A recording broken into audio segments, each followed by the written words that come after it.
Frank tried to flirt with murdered girl, says her boy Chum. Atlanta Constitution. Thursday, May 1st, 1913. Mary Phagan was growing afraid of advances made to her by Superintendent of the factory, George W. Epps, 15 years old, tells the coroner's jury. Boy had engagement to meet her Saturday, but she did not come. Newt Lee, night watchman, on stand, declared. Frank was much excited on Saturday afternoon. Pearl Robinson testifies for Arthur Mullinax. 2 mechanics brought by detectives to the inquest. Leo Frank refuses to discuss evidence.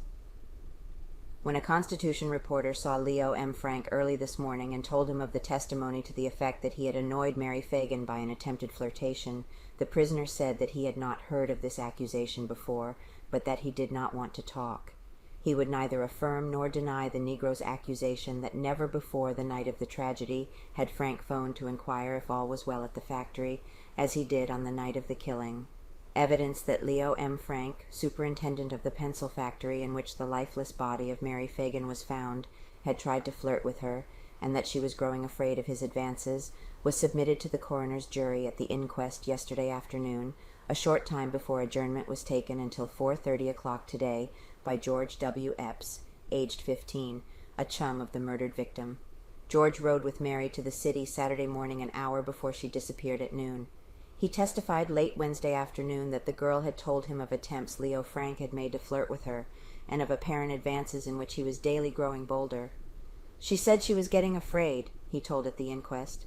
She wanted me to come to the factory every afternoon in the future and escort her home. She didn't like the way Frank was acting toward her. Waited 2 hours for girl. George had an engagement to meet the girl Saturday afternoon at 2 o'clock, he said. They were scheduled to watch the memorial parade and tour the picture shows. He waited 2 hours for her. She had disappeared. The next known of her was when the lifeless form was found in the factory basement. Frank was not present during the investigation, but once. Detectives brought him before the jury for identification by E.S. Skipper, the man who saw the mysterious sextet of youths and girls Saturday night at Whitehall and Trinity. He remained but a moment. Sensational developments were predicted shortly after the inquest was resumed at 2:15 o'clock, when Coroner Donahue ordered detectives to bring to police headquarters the 2 mechanics who were in the factory building with Frank during the early part of Saturday afternoon. They are Harry Denham and Arthur White, 2 youths who have been connected with the plant for several years. Detective Scott found them at work in the factory and escorted them to the inquest. They left the police station immediately after being examined. A mystifying phase was added to the progress of the inquest when Edgar L. Sentell, a clerk in Camper's Grocery, declared positively that he had seen Mary Phagan with Arthur Mullinax at midnight Saturday as they crossed the corner of Hunter and Forsyth Streets a few yards distant from the pencil factory. Sentell had known the dead girl since early childhood. They were intimate friends, he said. Asserting that he had spoken to her, he stoutly maintained that she had answered his greeting. J.L. Watkins, a neighbor to the home to which Mary lived, also testified that he had seen her Saturday afternoon when she crossed Ashby Street at Bellwood. She presumably was on her way home, he stated. George Epps is a bright, quick-witted chap and proved an eager witness. He was brought before the inquest following the examination of Pearl Robinson, the sweetheart of Arthur Mullinax, who testified in that youth's behalf. "How old are you, son?" was the first question asked him. 15 going on 16, he answered with alacrity. "Do you work or go to school?" "I work at a furniture store. In the afternoon I sell papers." His answers were clear and brief. He made a pleasing impression. Lives near Phagan girl.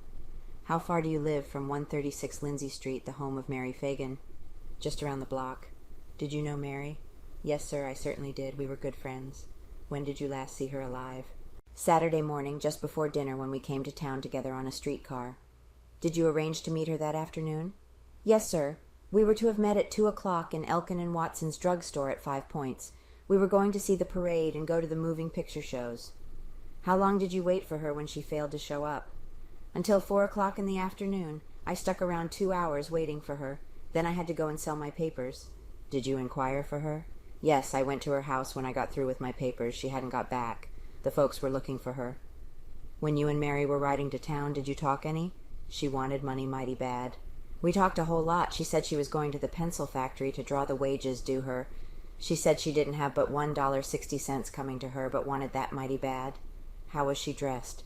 "She had on a blue dress and a dark blue hat. I remember that hat mighty well because I asked her why didn't she buy a stylish lid. She said, I'm no stylish girl, I don't need one. Did you both get on the car at the same time? No, she was on first. When I got on, she motioned for me to come and sit beside her. While we were coming to town, she began talking about Mr. Frank. When she would leave the factory on some afternoons, she said Frank would rush out in front of her and try to flirt with her as she passed.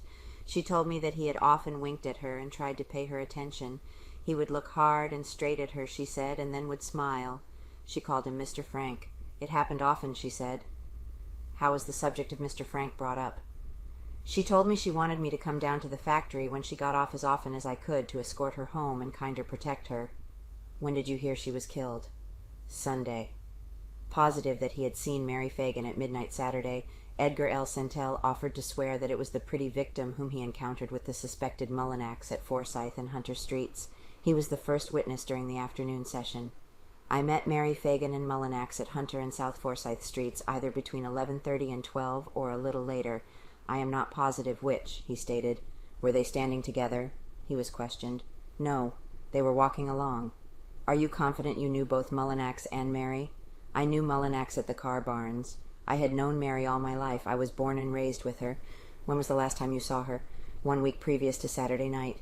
Did you speak to her? I did. I said, hello, Mary. Did she reply? She did. She said, hello, Edgar. Were her parents accustomed to letting her go with boys? Amazed to see her uptown? No, they were not. It amazed me when I saw her uptown at such an hour with a man. She looked like she was tired and fagged out. What did she wear? A light purple dress, black shoes, and a light blue ribbon tied in her hair. She didn't have a hat. An umbrella was in her hand. Can you swear that it was Mary Phagan you saw? I can, and I will. I am swearing now that it was Mary Phagan I saw. Can you swear it was Mullinax? I am not so positive about him. If it wasn't, it was his spit and image. Did you know Mullinax's name? No, not at that time. I had seen him so much around the car barns, though. I learned his name later. When did you first hear of Mary's murder? Sunday morning on an English Avenue trolley car. Who did you first tell? Mrs. Coleman, her mother. Did the paper tell who was killed? Went to mother of girl. No, I heard men at the car barn say the girl's name was Phagan. I immediately remembered seeing Mary at midnight. I went straight to Mrs. Coleman and learned that it was her daughter. Where did you work before becoming connected with your present employers? I was in the Navy. When did you leave? April 18th, 1913. How long had you been there? 3 months. Why did you leave? Because of eye affliction. I couldn't read the targets on the rifle range. Is your eyesight ordinarily affected? Not particularly so. Are you sure your eyes didn't fail you when you saw this girl Saturday at midnight? I am positive they did not. Do you drink? Occasionally, but I never get drunk. Were you drinking Saturday night? Not a drop. At this juncture, the clothing worn by the murdered girl was held to the questioned man's gaze. Is this the dress she wore when you saw her Saturday night? It is. Bloody hairs are found. The discovery of a dozen strands of bloody hair identified by her sister workers as that of the murdered girls was related by R.P. Barrett, a mechanic in the pencil plant who made the find. He was placed upon the stand directly after it had been vacated by policeman Lassiter. What is your employment? I am a machinist with the National Pencil Company. How long have you been with them? 7 weeks. Did you know Mary Phagan? Yes, she ran a nulling machine at the factory. When did you see her last? Tuesday, 1 week ago. She didn't work after that because of shortage of metal. How far is her machine from the dressing room she used? About 6 feet. Was anything unusual found around the machine at which she worked? Splotches of blood. The girls at the factory told me Monday that Mary had been murdered. They were dim and looked as the floor at the base of her machine. I found several dim and looked as though whitewash had been spread over them. It looked as though the floor had been swept carefully. Was anything else found on the floor? Yes, Monday morning I started to work upon a lathing machine nearby the nulling machine of Mary's. My hands became tangled with long hair. I picked out a dozen strands or more. They were bloody. A number of the girls came and identified them as having come from Mary's head. Was Mary a quiet girl? Exceptionally quiet, and a very well-behaved one. Did anyone pay or attempt to pay attention to her? Not of my knowledge. No one did around the factory. How large was the spot of blood you found near the machine at which she worked? About 6 inches in diameter. There are several smaller spots. What floor? Second. How near the elevator? At the extreme end, 200 or more feet, I would judge, from the lift. Girls afraid of Frank. Did you ever know of familiarity which Frank tried with Mary? No. declaring that, in his opinion, both of the notes found beside the dead girl's body were written by the same person, F.M. Barry, assistant cashier of the Fourth National Bank and a handwriting expert, said that the script in the mysterious missives resembled only slightly that of the writing of the suspected watchman. He took the stand at 3:30 p.m. "What experience have you in distinguishing handwriting?" "Only the experience that could be gained by my 23 years of service with the bank."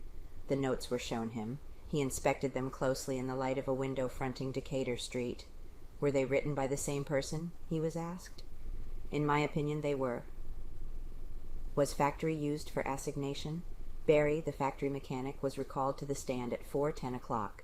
Sensational evidence was gained from him relative to the usage of the factory building as an alleged place of assignation for men and women. "Did anybody work in the plant during a Saturday?" was the first question. "No one of my direct knowledge. I heard, however, of 2 young employees who were at work on the top floor." "Do you know them?" "Not their names." "Could you point them out to the detectives?" "I could." "Then," from Coroner Dunhu, "I will send a man after them. You go with him." "What is the usual pay hour of the factory?" "At 12 noon on Saturdays." "Have you ever heard of the building used for immoral purposes?" "Yes, frequently. A Mr. Asbury Calloway, connected with the Scabbard offices near the factory building, has told me that he has often seen men and women and girls going in and out of the building at night. Had you heard such rumors from the inside of the concern? By that is meant from attachés to the plant?" "No."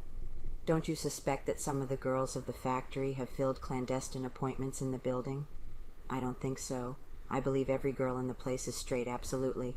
Gant smiles during quiz. J.M. Gant, the Marietta youth who is held as a suspect in the Phagan case, was put through a grueling examination. He never flinched through the ordeal, answered the questions promptly and concisely, and smiled during the entire procedure. He was put on the rack the moment his sweetheart, Pearl Robinson, was actually the sweetheart of Arthur Mullinax, not Gant editor, had been excused. He remained under examination probably longer than any other witness except the Negro, Newt Lee. The time was an hour. "Did you know Mary Phagan?" "I did. I had known her since she was a little tot." "Were you ever employed with the pencil factory?" "I was up until 3 weeks ago." "Why did you leave them?" "I was discharged." "Why were you discharged?" "Alleged shortage the trouble." "Because of personal differences with Mr. Frank, the superintendent." "What were the differences?" $2 short in the payroll." "Were you in charge of the payroll?" "I was paymaster." "Did you ever see Frank with Mary Phagan?" "No." "You always paid off the employees, did you not?" "I did." "How were they paid?" "With the envelope method." "Did you ever pay Mary Phagan?" "Yes." "What did she make?" "Presumably $4.05 a week, judging by the wage scale of the plant." "When did you see her last?" "The day I quit the pencil company." "Had you seen her since?" "No." "Where did you go on Saturday?" "Went to the factory." "I went to the pencil factory about 6:30 o'clock that afternoon." "Did you see Mr. Frank there?" "Yes." "Did he appear excited, agitated?" "Yes, he seemed nervous."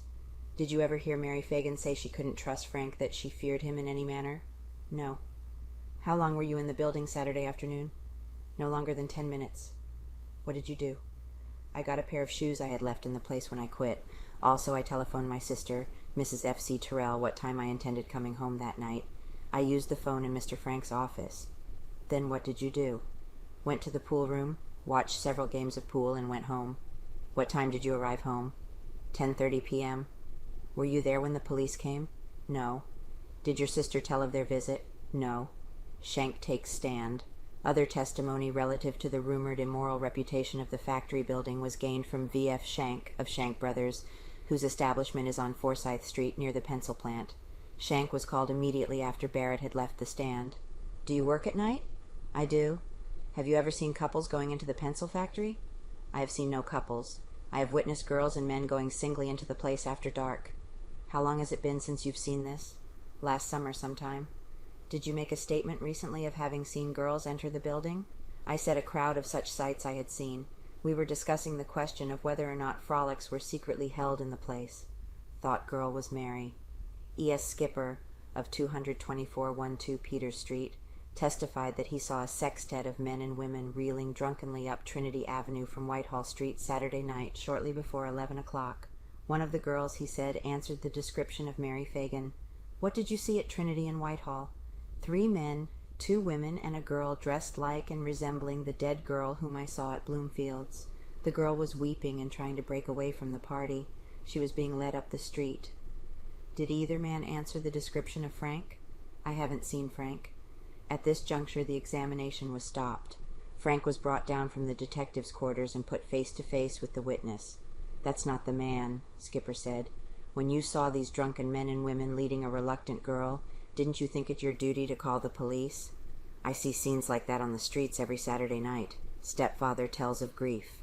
J.W. Coleman, stepfather of the murdered girl, told graphically of the grief in the little home on Lindsay Street over the death when he took the stand at dusk. "How old was Mary Phagan?" "She would have been 14 next June." "When did you last see her alive?" "Friday night.